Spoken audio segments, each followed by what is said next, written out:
Salva de palmas para o Senhor. Glória a Deus.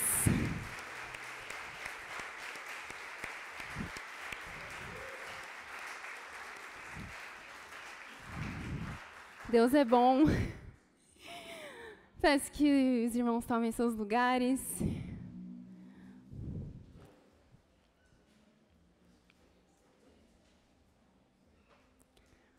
Tão bom poder adorar o Senhor, né? Não dá vontade de sair da presença ali, né? Mas a gente continua na presença de Deus agora de uma forma diferente. Bom, antes de iniciar, eu gostaria de me apresentar rapidamente. Eu sou a Amanda, faço parte do time de liderança da Juventude Audaz. E como o Léo comentou, nós estamos no Julho Audaz, então os jovens e adolescentes estão à frente de todos os ministérios e da mesma forma aqui também. Então hoje eu vou compartilhar uma palavra do Senhor com vocês. Peço que vocês abram as suas Bíblias lá em 2 Reis 7. Vou abrir a minha aqui também.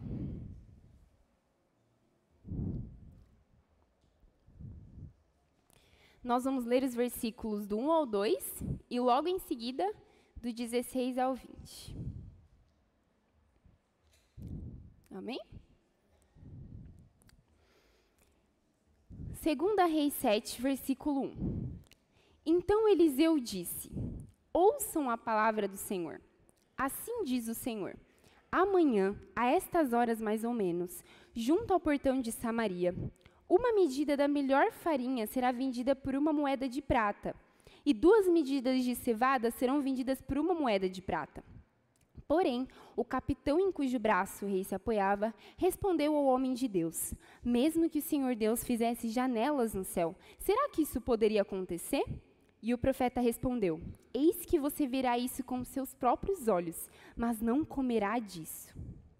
Versículo 16. Então o povo saiu e saqueou o arraial dos sírios, e assim, uma medida da melhor farinha era vendida por uma moeda de prata, e 2 medidas de cevada por uma moeda de prata, segundo a palavra do Senhor. O capitão, em cujo braço o rei tinha se apoiado, foi encarregado pelo rei de guardar o portão da cidade. Mas o povo o atropelou junto ao portão e ele morreu, como o homem de Deus tinha dito quando o rei foi falar com ele. Assim se cumpriu o que o homem de Deus tinha falado ao rei. Amanhã, a estas horas mais ou menos, junto ao portão de Samaria, 2 medidas de cevada serão vendidas por uma moeda de prata, e uma medida da melhor farinha será vendida por uma moeda de prata. Aquele capitão havia respondido ao homem de Deus: mesmo que o Senhor Deus fizesse janelas no céu, será que isso poderia acontecer segundo essa palavra? Ao que o profeta havia respondido: eis que você verá isso com seus próprios olhos, mas não comerá disso. E assim aconteceu com ele, porque o povo atropelou junto ao portão e ele morreu. Vamos orar sobre essa palavra. Senhor, muito obrigada, Pai, por Tua palavra. Nós te agradecemos também por mais esse tempo precioso que o Senhor tem preparado para nós. Pai, oramos para que ela venha ao encontro de nossos corações, que ela venha encontrar solos férteis, Jesus, e realmente venha a multiplicar e criar frutos. Senhor, que nós possamos colocar em prática tudo aquilo que o Senhor nos ensina e também possamos estar atentos à voz do Espírito Santo de Deus que está presente aqui e se manifesta entre nós. Em nome de Jesus. Amém. Amém? Bom, sempre quando eu vou iniciar um novo capítulo, um novo livro da Bíblia, ou até mesmo ler uma passagem isolada, como a gente leu agora, eu gosto de entender o contexto que se passa aquela passagem, porque eu acho muito importante compreender o que estava acontecendo naquela época, para a gente conseguir contextualizar. E hoje é fundamental nós entendermos o contexto para a gente conseguir prosseguir com a mensagem. Então, eu vou compartilhar com vocês rapidamente em qual contexto essa passagem que a gente leu estava inserido. Então, primeiro, é importante saber que o livro de 2 Reis é uma continuação de 1 Reis e narra a história, então, dos reinos divididos de Israel e de Judá após a morte de Salomão. E 2 Reis mostra, então, uma queda moral, espiritual e política muito grande que estava acontecendo ali nos reinos de Israel e Judá. 2 Reis 7, que é o capítulo que nós lemos, se passa durante o ministério do profeta Eliseu. Alguém aqui conhece o profeta Eliseu? Amém? O profeta Eliseu, ele foi o profeta sucessor de Elias e tinha uma missão de restaurar a fé daquele povo e também de acabar com a idolatria que o reino de Israel estava passando. E é muito interessante que o Senhor, ele levanta homens e mulheres de Deus nessas situações mesmo, né? Em situações caóticas, em que as pessoas estão afastadas do amor de Deus, o Senhor levanta homens e mulheres de Deus para relembrar o povo do caminho certo que eles devem viver.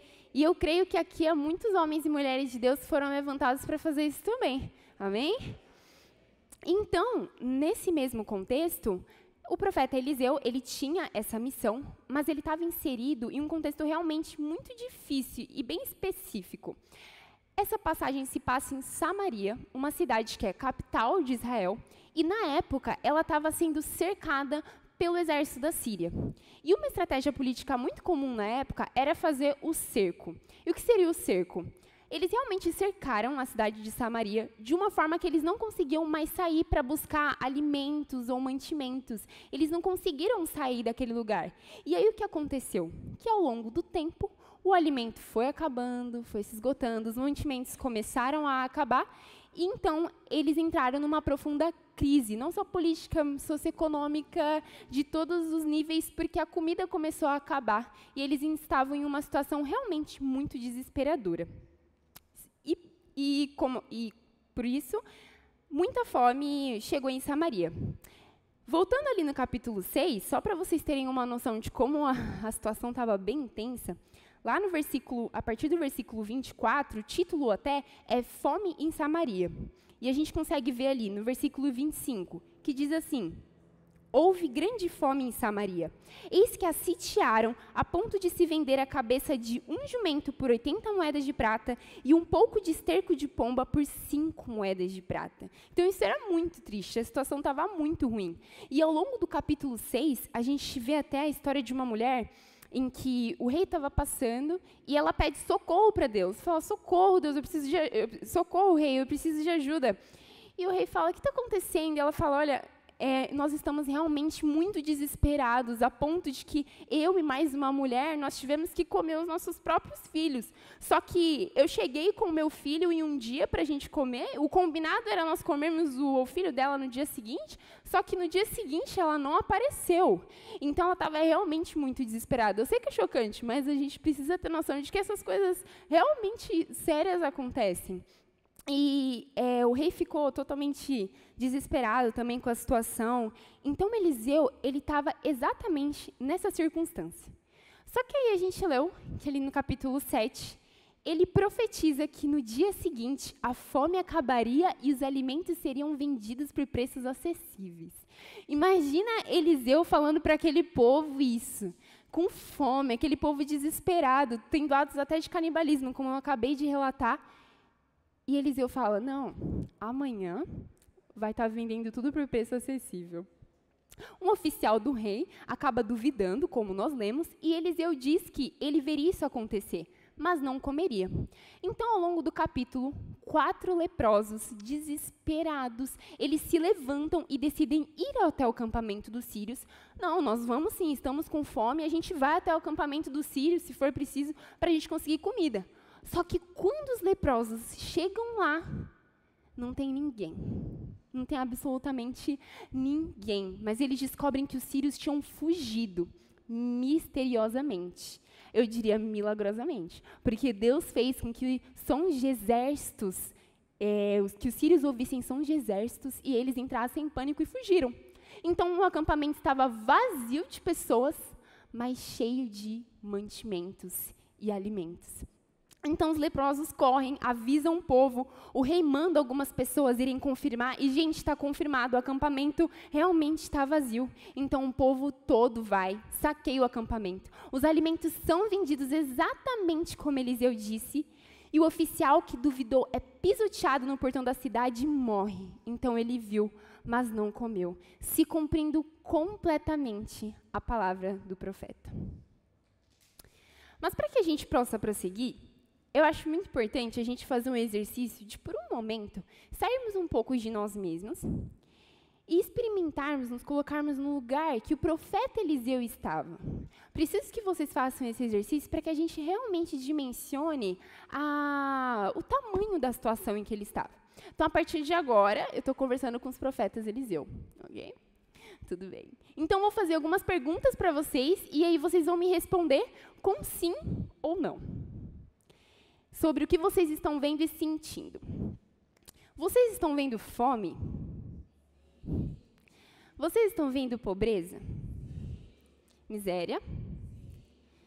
Incredulidade? Mas você conseguiu ver o milagre? Peguei vocês agora, né? Eu queria saber se alguém conseguiu pensar no milagre, porque eu também fiz esse exercício e eu não consegui ver o milagre. Mas, gente, Eliseu, ele não estava vendo só isso. Eu creio que essas coisas estavam bem pequenininhas e, na verdade, Eliseu estava vendo a grandiosidade de Deus e além disso, o milagre. Então, Eliseu, ele viu o invisível. Ele enxergou o que nem a gente pôde enxergar aqui, que foi o milagre, que foi os mantimentos acontecendo e chegando para todo aquele povo, mesmo diante daquela situação que estava virando na cara dele e falando, é impossível isso acontecer. Mas ele serve a um Deus do impossível, então ele sabia de quem ele era servo.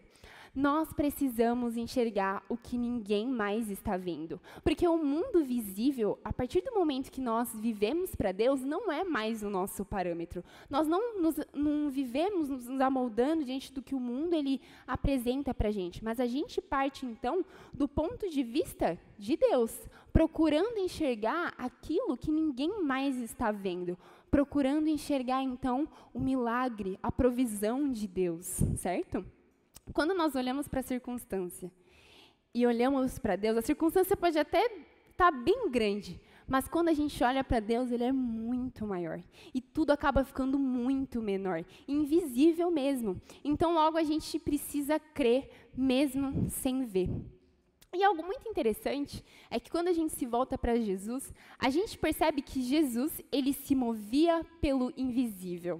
Ele não fazia as coisas a partir dos padrões humanos, com certeza não. Ele não respeitava aquilo que as pessoas simplesmente esperavam que ele fosse fazer ou agir. E não que ele agia de forma errada, mas ele não se limitava pela nossa mente humana, que muitas vezes limita o poder de Deus e coloca ele dentro de uma caixa. Então, Jesus, ele andava de acordo com os padrões dos céus. E se nós somos filhos de Deus, somos cordeiros com Cristo, agora nós andamos a partir dos padrões dos céus. Amém? Glória a Deus. Então, Jesus, ele não era previsível. Já que ele não se amoldava aos padrões do mundo, ele realmente não era um homem nada previsível. Por quê? Se a gente pensar em algumas histórias de Jesus, a gente percebe que ele realmente nunca agia da forma como a gente esperava, mas ele sempre superava as expectativas. A gente tem vários exemplos, por exemplo, que Jesus curava um cego de uma forma, e aí o outro cego ele curava de outra, ou dos leprosos mesmo.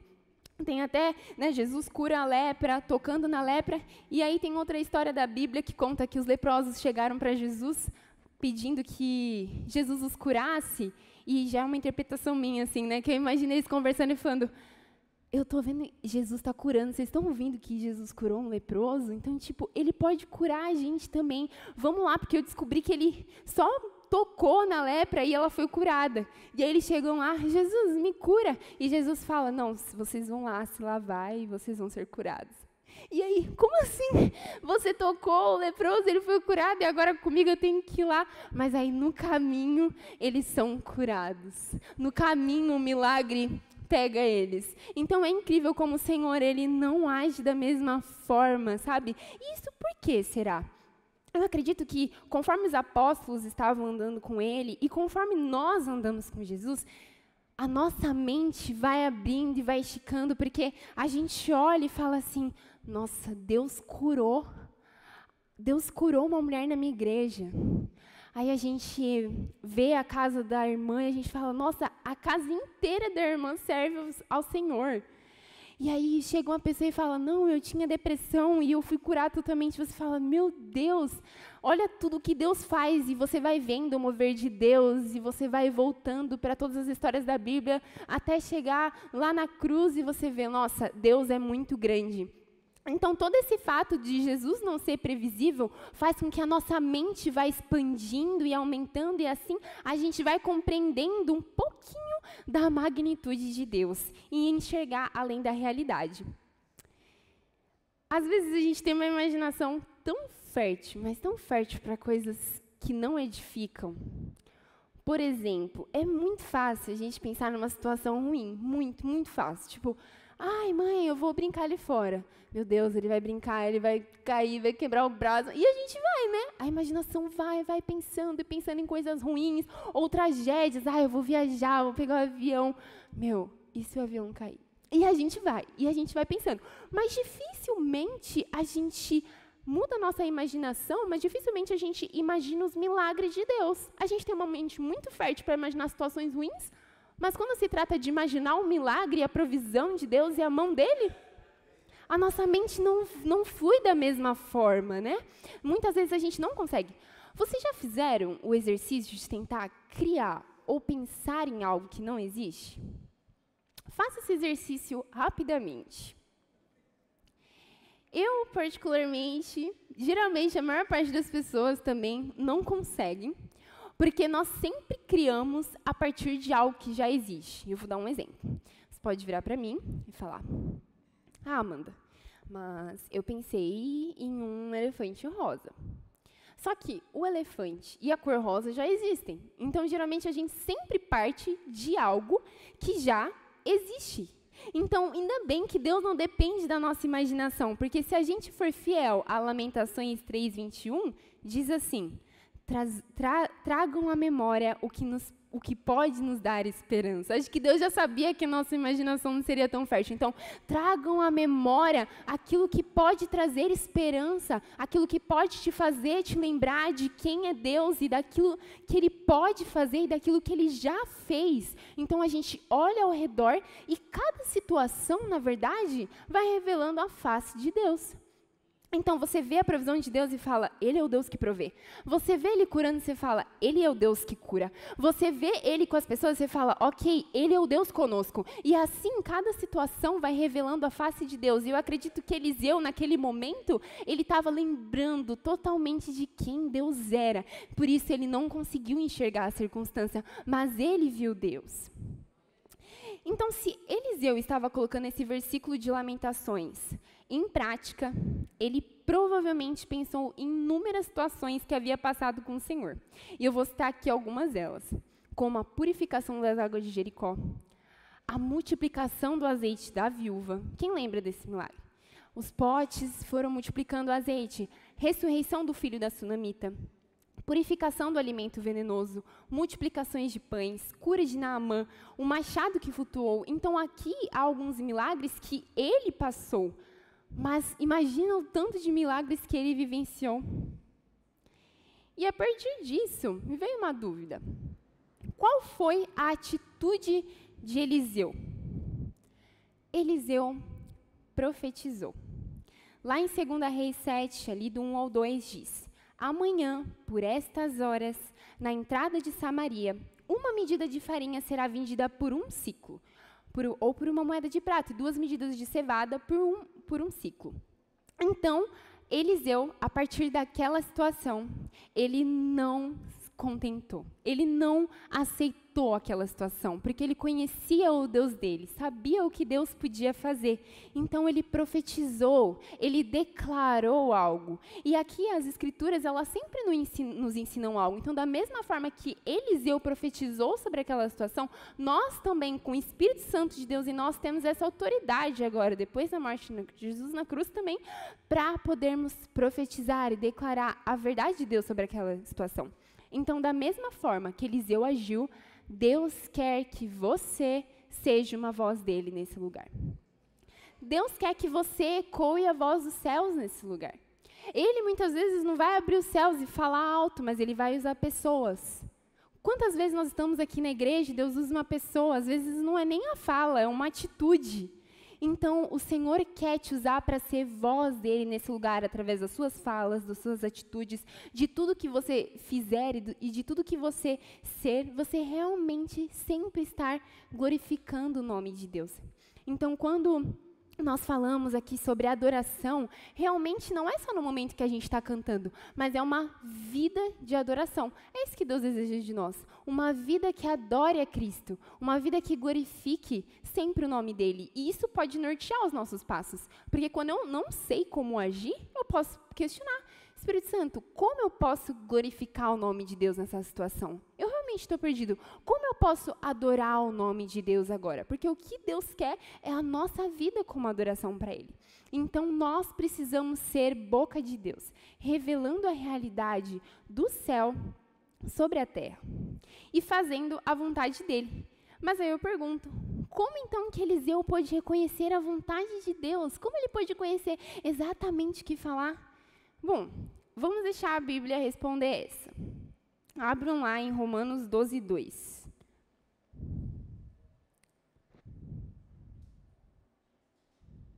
Em Romanos 12, 2 diz: E não vos amoldeis ao esquema desse mundo, mas sede transformados pela renovação da vossa mente, para que experimenteis qual seja a boa, agradável e perfeita vontade de Deus. Ótimo! Glória a Deus, agora a gente sabe qual que é a resposta. Mente renovada é a resposta para a gente saber a vontade de Deus. Então, se você estava questionando como Eliseu pôde falar exatamente aquilo que Deus queria, ou como Eliseu agia da forma como Deus queria, porque ele estava buscando o tempo todo fazer a vontade de Deus, questionando qual era a vontade de Deus e, principalmente, se relacionando com Ele. E conforme ele ia se relacionando, a sua mente ia se amoldando ao Senhor. Então, ok, eu caminho com Deus, eu estou andando, Ele está me direcionando e assim eu vou entendendo. Mas como eu posso fazer isso de forma prática, de verdade? A palavra, a oração, o jejum, isso tudo, acho que os três resumem relacionamento com Deus. É viver com o Senhor diariamente. Você vai entendendo o que Ele pensa e assim vai guiando os seus passos. Renovar a mente, então, é trazer a realidade do céu para a terra, como o Senhor nos ensina, inclusive, na oração do Pai Nosso. Pai nosso que estás no céu, santificado seja o teu nome, venha a nós o teu reino e seja feita a tua vontade, assim na terra como é no céu. Então existe uma ordem, é sempre do céu para a terra, para que a vontade de Deus seja estabelecida. Então o que nós devemos buscar é viver a partir dos céus. Eu tenho certeza que essa oração vocês já conhecem, certo? Mas alguém já se perguntou aqui como é o céu? Porque existe um padrão em que nós devemos seguir e caminhar, que é a partir dos céus. Nós somos embaixadores do reino, cordeiros com Cristo, filhos de Deus. Então, agora nós vivemos a partir de uma cultura dos céus. Nós não seguimos a cultura do mundo, mas uma cultura dos céus. Então, como é o céu para que eu possa realmente manifestar a realidade dele aqui? Bom, trouxe alguns versículos aqui, para que a gente possa meditar sobre eles e compreender ao final totalmente como é o céu. Lá em Apocalipse 21, do 1 ao 4, diz assim: Vi novo céu e nova terra, pois o primeiro céu e a primeira terra passaram. Eis o tabernáculo de Deus com os homens, Deus habitará com eles. Eles serão povos de Deus e Deus mesmo estará com eles. Ele enxugará dos olhos toda lágrima e não haverá mais morte, nem pranto, nem clamor, nem dor. Lá em Apocalipse 21, do 18 ao 21, a cidade era de ouro puro, semelhante a vidro límpido. Os fundamentos do muro da cidade estavam adornados com toda espécie de pedras preciosas. Isaías 6, do 1 ao 3.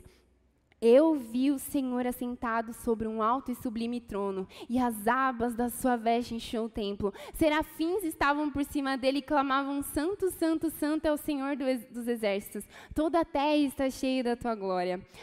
Filipenses 3, 20, do 20 ao 21.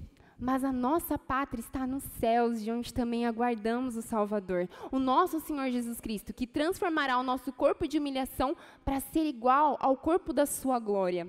Hebreus 12, do 22 ao 24. Mas tende chegado ao Monte Sião, a cidade de Deus vivo, a Jerusalém celestial, e a incontáveis hostes de anjos, e a Jesus, o mediador da nova aliança. Glória a Deus. Ufa! Deu para entender como é o céu agora? Pronto. Agora que nós já sabemos, compreendemos o quão incrível é o céu e que é a partir dele que nós vivemos, a gente percebe que no céu não há tristeza, no céu não há miséria, no céu não há roubo. E aí eu estou falando isso e a gente já consegue pensar, bom, tem alguma coisa errada aqui, porque na nossa realidade a gente está vendo tudo isso. Então, sigam aí. No céu não há roubo, não há miséria, não há tristeza, não há pobreza. No céu não há brigas, não há desunião, não há desemprego, nem destruição. Mas no céu há riquezas, no céu há belezas, no céu há uma unidade definitiva com Cristo, nada mais vai separar, vai ser definitivo. No céu tem Cristo todos os dias e santo, santo, santo é o Senhor dos exércitos. Vocês conseguem visualizar agora como que está acontecendo, que vai acontecer?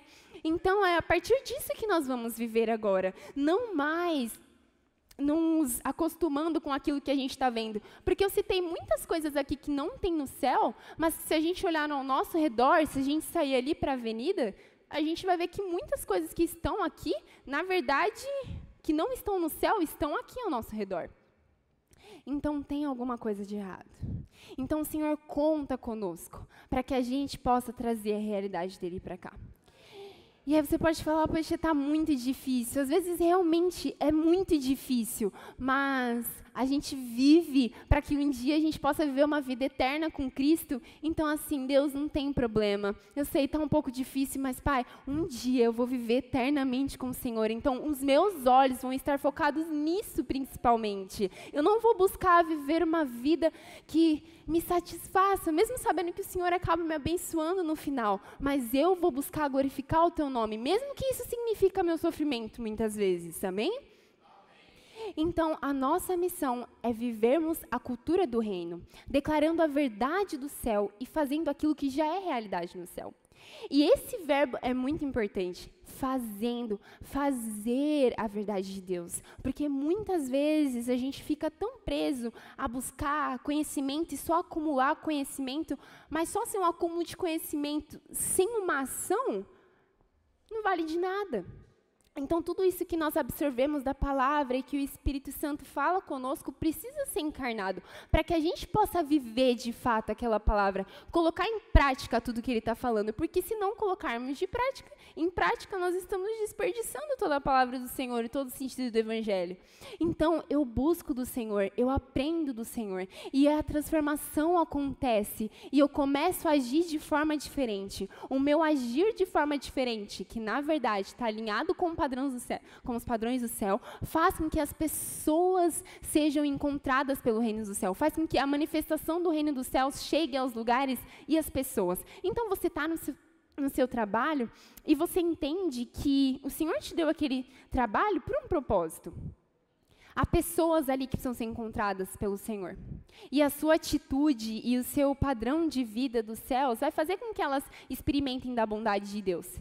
E aí você compreende também que o seu dinheiro não é mais seu dinheiro, porque tudo é de Deus. Então você vai servir o Senhor também com as suas finanças. E você compreende que não é para você largar tudo e falar, não, Deus, não vou mais trabalhar então.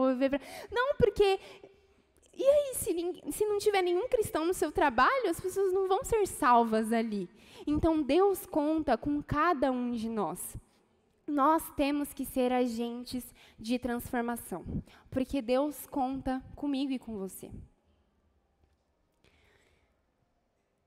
E aí você pode dizer assim, Amanda, mas eu não sou como meu pastor. Porque se meu pastor estivesse aqui no meu trabalho, ele iria conseguir ministrar a vida das pessoas. Mas eu não sou como minha líder, e minha líder ela fala tão bem, ela queima por Jesus. Ou, eu não sou como aquela moça da oração que ora tão bem. Como eu vou poder manifestar o reino de Deus? E aí eu vou contar uma breve história para vocês, e é uma história fictícia sobre um homem chamado Zúcia. Ele foi um homem de Deus, e já estava bem velhinho mesmo, e estava acamado já, e tinha uns aprendizes dele ao redor dele. E muito triste já, ele estava chorando muito, e os aprendizes dele chegaram para ele e perguntaram: Zúcia, por que você está tão triste? E ele chorando falou: eu estou muito angustiado. Por que você está tão angustiado? E ele fala: olha, a minha angústia é porque eu estou imaginando que daqui a pouco eu vou conversar com Deus. Eu realmente vou morrer e vou conversar com Deus. Só que a gente pode ter uma conversa muito difícil. Porque ele pode vir e me perguntar: Zúcia, por que você não foi como Moisés? Mas aí eu posso responder: porque eu não sou como Moisés. Só que aí ele pode me perguntar: então, Zúcia, por que você não foi tão grande como Abraão? Mas eu também não sou como Abraão. Então, por que você não foi tão grande como Davi? E aí eu posso responder: porque eu também não sou Davi. Mas e se ele me perguntar: por que você não foi tão grande quanto eu te criei para ser? O que eu vou responder? Eu não vou ter o que responder. E eu estou contando essa história para que a gente pense que nós devemos ser plenamente aquilo que Deus nos criou para ser. Nós fizemos o exercício aqui de cada um se colocar no lugar do profeta Eliseu, mas em nenhum momento eu pedi para vocês serem o profeta Eliseu, porque nós devemos ser aquilo que Deus nos chamou para ser. Cada um aqui viveu experiências específicas, diferentes, nem todas boas, mas muitas experiências difíceis que, querendo ou não, te moldaram. E tem características específicas que só você tem. Há pessoas aqui que frequentam lugares que só você vai frequentar, ninguém mais vai frequentar. Então, Deus conta com você para ser totalmente aquilo que Ele te criou para ser. Por isso que é muito importante que nós não vivamos na metade ou distante daquilo que Deus nos criou para ser. Mas nós temos que viver realmente no limite daquilo que Deus nos criou para ser, porque nós temos uma responsabilidade, uma missão, e de pregar o Evangelho. Temos essa missão sobre nós de levar a verdade de Deus. Creio que estamos aqui porque amamos muito Jesus, amém?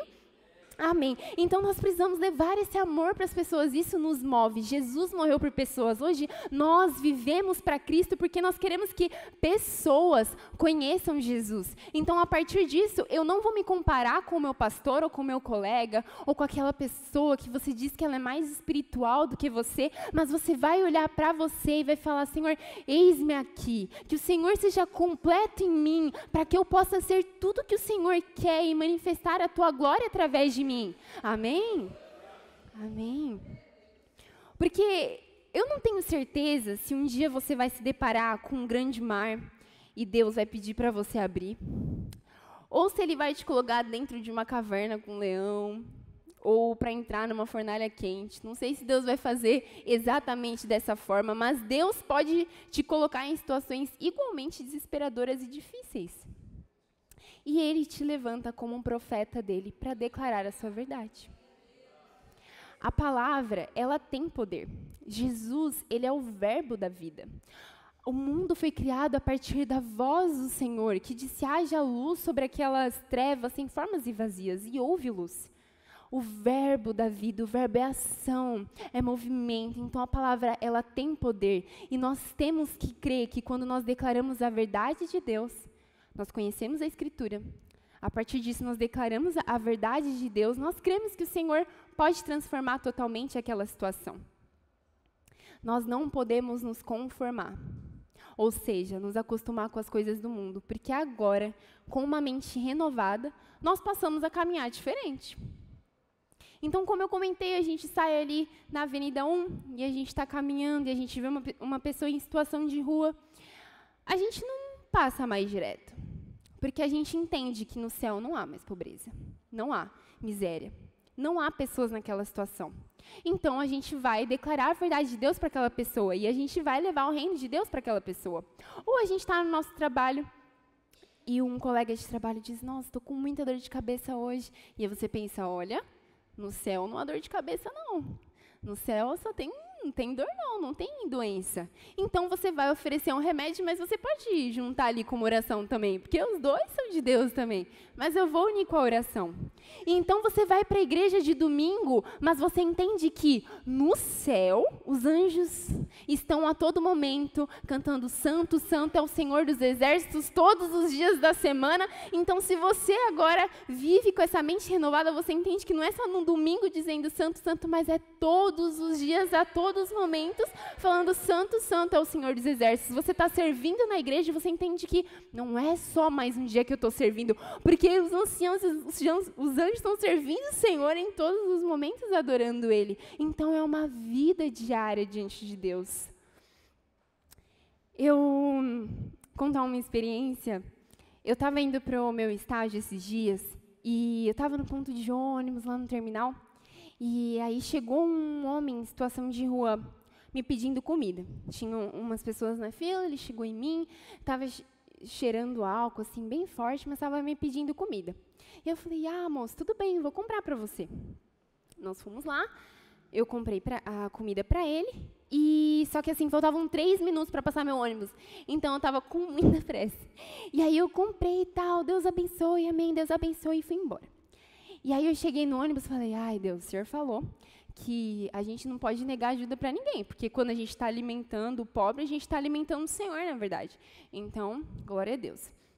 Só que aí, na hora, assim, o Espírito Santo trouxe na minha mente uma imagem, assim, do que eu poderia ter feito, além de ter dado a comida para ele. Porque Jesus, uma vez, quando perguntaram para ele, Senhor, você não vai comer?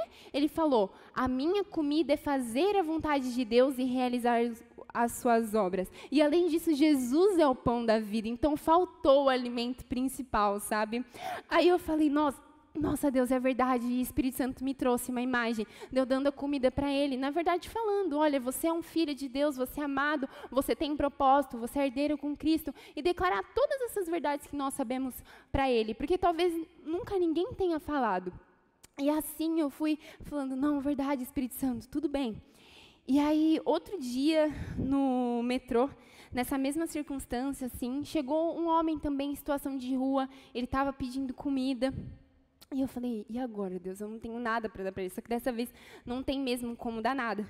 E eu comecei a ter um embate ali com o Espírito Santo, porque o Espírito Santo me falava, você tem que dar alguma coisa para ele. Eu falei, Espírito Santo, e se eu for dar alguma coisa para ele, mas ele me xingar, ele me bater, fazer alguma coisa? E aí, o Espírito Santo falou, mas se você está com medo, é porque você tem amor à sua vida. Eu falei, é verdade, o Senhor não me deu espírito de medo. O Senhor não me deu espírito de medo. E aí o Senhor falou, então é isso, você já sabe o que você tem que fazer, olha no olho dele, porque você não pode enxergar o que você está vendo de aparência, você precisa enxergar a essência dele. Eu falei, tudo bem, Espírito Santo, eu vou falar com ele agora. Quando eu virei para trás, ele não estava mais lá. E eu fiquei realmente muito chateada, porque... Poxa, eu fiquei todo aquele tempo conversando com o Espírito Santo e eu perdi, sabe, a chance. Mas tudo bem, o Senhor sempre nos dá novas oportunidades. O que Ele me ensinou é que eu sempre devo carregar agora uma coisa na minha bolsa de comer, porque assim... é sério. Porque assim, agora, eu posso usar como pretexto para levar a verdade de Deus, para levar a palavra de Deus. Amém? Glória a Deus.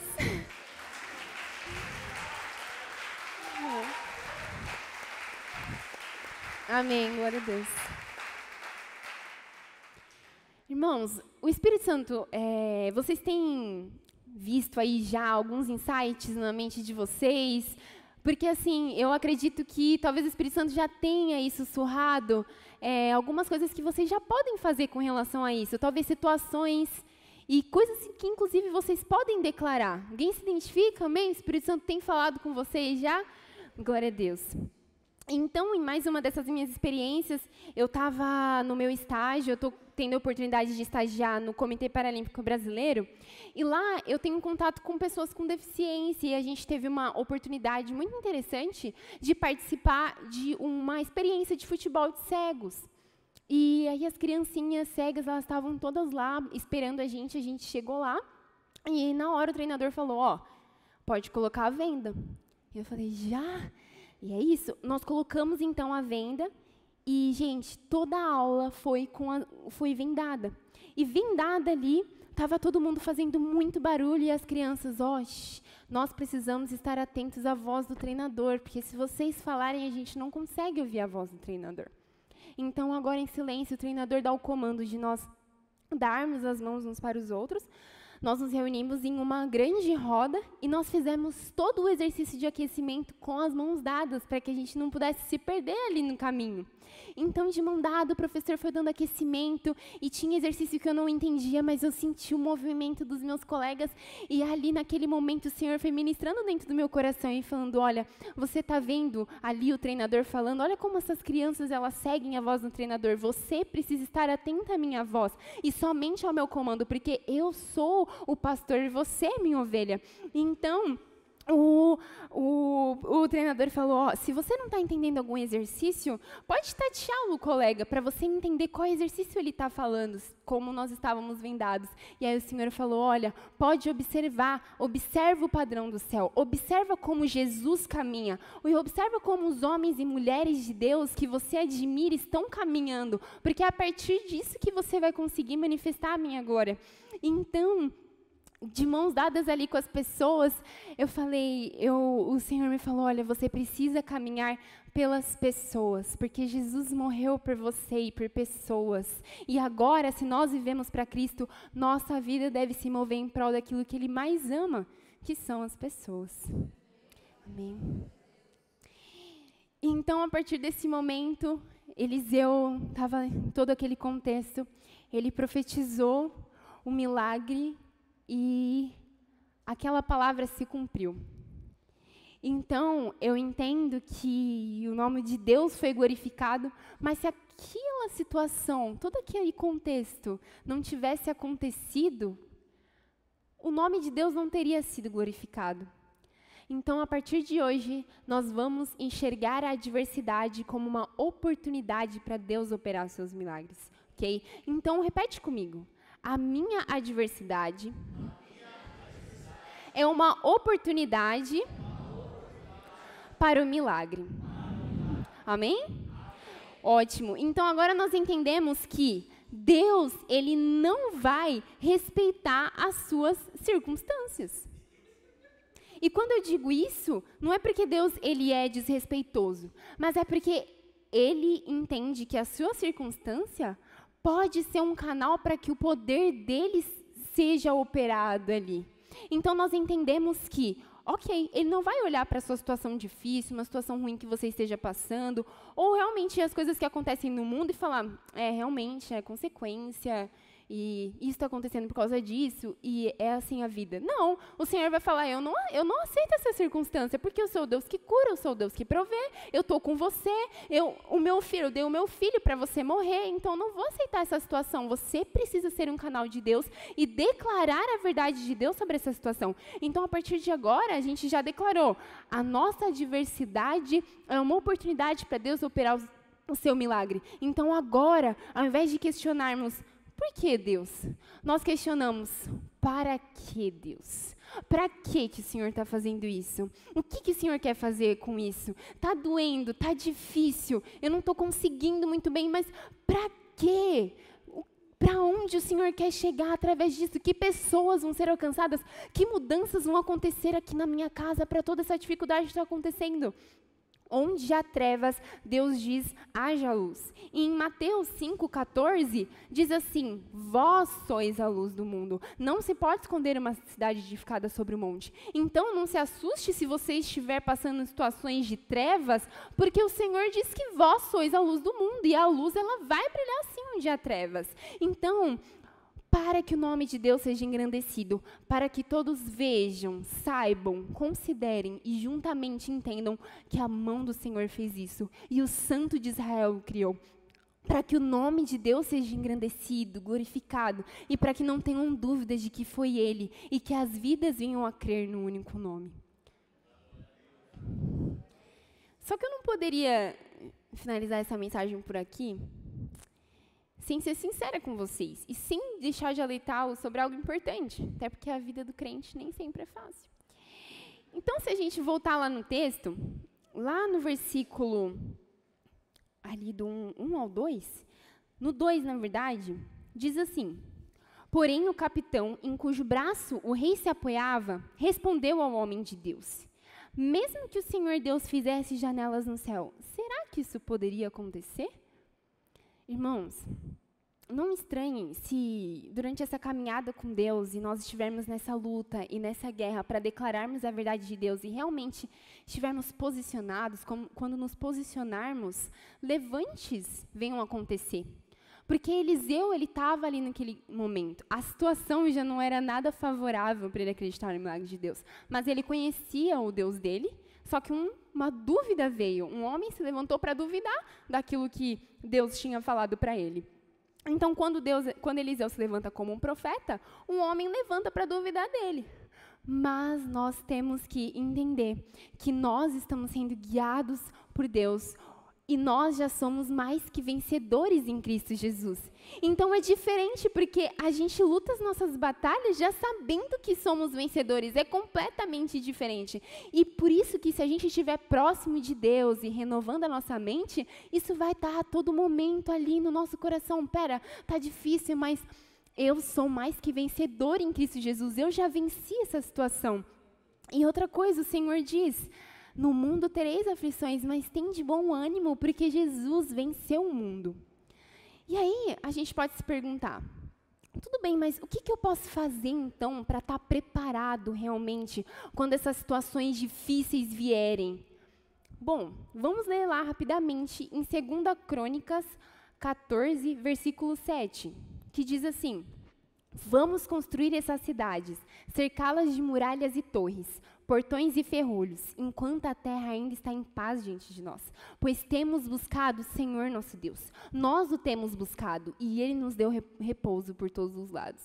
Então, que nós entendemos que buscar o Senhor deve estar em primeiro lugar. E durante os ventos calmos, se a sua vida está tranquila, e às vezes você fica até esperando alguma coisa vir, mas aproveita esse tempo tranquilo, porque é um momento em que a gente pode se aprofundar ainda mais no Senhor, que a gente pode fortalecer ainda mais crescer ainda mais os nossos fundamentos, fincar os nossos fundamentos em Deus, construir bases sólidas de relacionamento com Deus. E conforme esse crescimento acontece, a gente vai se construindo, vai crescendo em Deus, vai gerindo tudo aquilo que Ele nos dá. Nós também vamos construir proteções ao redor daquilo que nós estamos construindo. Estamos protegidos, estamos revestidos e, além disso, as torres também são imprescindíveis, porque nós vamos colocar torres naquilo que estamos construindo, para que nós possamos olhar se a tempestade estiver chegando e já nos prepararmos a nossa família, prepararmos a nossa igreja para aquilo que vai vir. E assim, esse tempo de fundamento e de fortificação determinarão o sucesso ou não no momento da dificuldade. Então, de forma prática, buscar o Senhor em primeiro lugar, todos os dias, todos os momentos, de todas as formas, através da oração, jejum, leitura, meditação e também manter, proteger e vigiar aquilo que nós construímos em Deus. Amém? Amém. Eu peço ao Keylor. Bom, eu nomeei esse estudo como provocadores de milagres, porque eu acredito que o Senhor tem nos levantado como provocadores de milagres. Eu vejo muitos provocadores de milagres aqui. Eu não conheço exatamente o que vocês têm passado, mas eu acredito que vocês já são provocadores de milagres. O Espírito Santo de Deus está sobre todos nós, nos dá autoridade para que nós possamos caminhar como homens e mulheres de Deus, não que vão fazer o milagre. Quando eu digo provocadores, não é porque a gente vai fazer com os nossos próprios braços, mas dependemos de Deus e vamos abrir essa porta para que o Senhor possa agir. Então, Senhor, conta comigo, porque eu vou orar sobre essa situação e interceder, eu não vou mais me conformar, eu vou declarar a verdade de Deus, eu vou provocar um milagre nessa situação para que o teu nome seja engrandecido. Não, Senhor, pode me usar, eis-me aqui, Pai, eu vou abrir espaço para o teu mover, eu não vou viver mais os meus dias aceitando essa situação que não está em conformidade com o céu, mas eu vou viver, Pai, diariamente renovando a minha mente, abrindo espaço para que o Senhor faça o que o Senhor desejar na minha vida, na minha casa, na minha história, Pai, no meu trabalho, eu vou abrir espaço, Senhor. Estão dizendo que isso é normal, essas coisas ruins acontecerem. Não, Deus, não é normal. O Senhor não pensou dessa forma. Essas coisas, elas estão desajustadas. E conforme a nossa mente vai renovando, a todo momento nós estamos tendo um vislumbre de como é o céu. Então, a gente vai caminhar para que a terra seja o mais parecida com o céu possível. Porque um dia nós vamos morar com Deus. Então, se a gente não gostar do céu aqui, e se a gente não buscar o céu aqui, a eternidade vai ser ruim para nós. Então, nós temos que desejar a eternidade aqui e buscar ela, para que um dia possamos morar com o Senhor eternamente.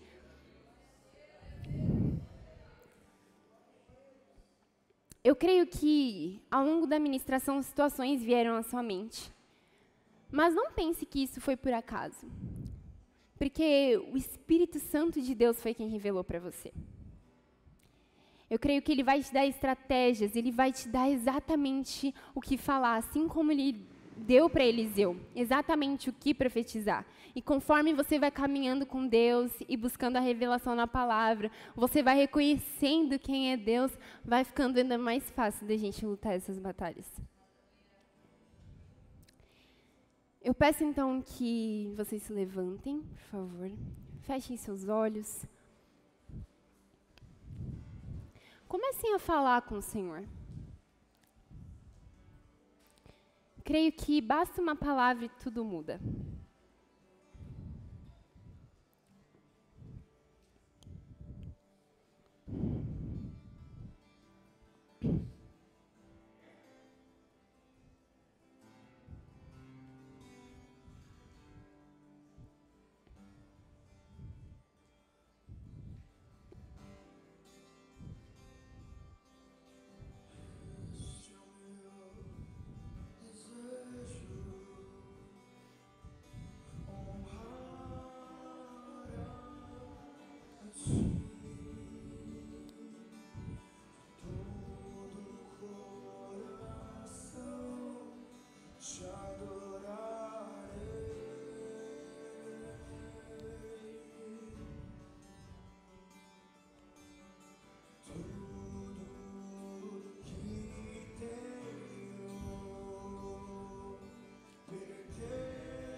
Talvez você esteja em uma dessas situações que eu citei aqui, igualmente desesperadoras como a que lemos em 2 Reis. Talvez você esteja realmente diante de um mar que precisaria se abrir imediatamente. Talvez sim você esteja em uma cova com leões. Talvez você esteja passando por problemas na sua mente. Talvez na sua casa estão acontecendo muitas brigas e as coisas não estão conforme o Senhor deseja.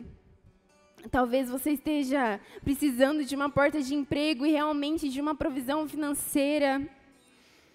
Eu peço que, se você se encaixa em alguma dessas situações em que você precisa ser um provocador de milagre, com os olhos fechados, levanta sua mão, porque nós queremos orar por você.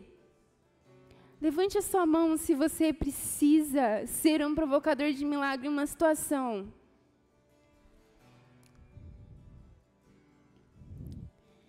E você que não levantou suas mãos, eu peço que você encontre uma dessas pessoas que levantou as mãos. Estenda sua mão sobre ela, para que nós possamos orar. Seja um provocador de milagre nesse momento. Seja a boca de Deus na vida dessa pessoa. Profetize um milagre na vida dela. Fortaleça o teu irmão nesse momento. Nós vamos orar. Senhor, meu Deus, poderoso Pai, te agradeço, Senhor, por esse momento, Pai. Obrigada pela oportunidade, Pai, que nós temos de podermos nos render diante da Tua presença, Senhor. Nós nos colocamos, Pai, totalmente vulneráveis e diante de Ti e entregamos, Pai, cada situação aos Teus pés, porque cremos, ó Deus, que o Senhor pode, Pai, resolver cada uma delas, Pai. Mas para glorificar o Teu nome, nós queremos que o Senhor glorifique o Teu nome, Senhor. Pai, eu oro, Jesus, e declaro, Pai, que essas situações, Pai, serão tocadas pelo Senhor, em nome de Jesus. Nós declaramos cura, Senhor, cura sobre os problemas da mente, Pai, cura, Pai, sobre problemas físicos e sobre doenças, Pai, nós declaramos e profetizamos cura, Pai, nós profetizamos também, Senhor, a Tua provisão financeira sobre a vida dos Teus filhos. Profetizamos desemprego zero, Pai, aqui na nossa casa, Pai. Profetizamos, Pai, a Tua provisão financeira sobre a casa dos Teus filhos.